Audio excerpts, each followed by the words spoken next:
Geeta recording studio Siddharthnagar.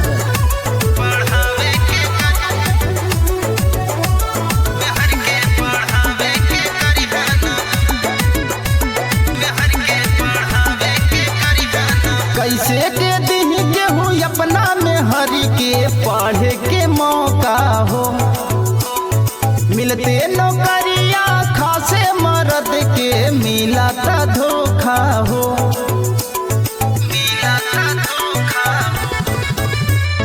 कैसे के दिन गेहूँ अपना में हरी के पढ़े के मौका हो, मिलते नौकरिया खासे मर्द के मिला था धोखा हो। काके बियाह वाले अइला घरे फूके खातिर खाली चूल। तू भेजी हाँ बेटा बेटी के स्कूल में हर के पढ़ावे के करिहा न भूल। तू भेजी हाँ बेटा बेटी के स्कूल में हर के पढ़ावे के करिहा न भूल।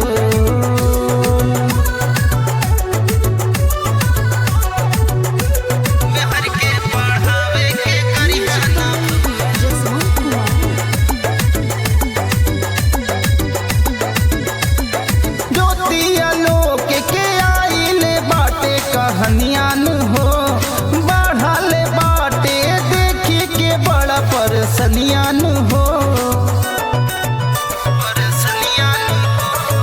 ज्योतिया लोक के आइल बाटे कहानियान हो बढ़ाले बाटे देखी के बड़ा परसनियान हो। काके सफाई देला पढ़ाई मैटर गइल बाटे भेजी हाँ बेटा बेटी के स्कूल में हरी के पढ़ावे के करिहा न भूल। तो भेजी हाँ बेटा बेटी के स्कूल में हरी के पढ़ावे के करिहा न भूल।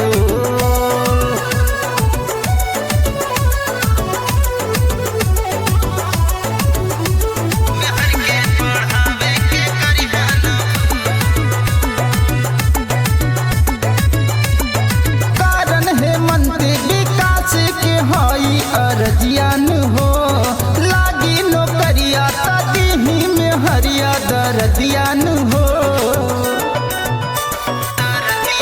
सुनला कारण है मंदी विकास के बाई अर्जियान हो लागी नौकरिया तदही दर्दिया में हरियान हो।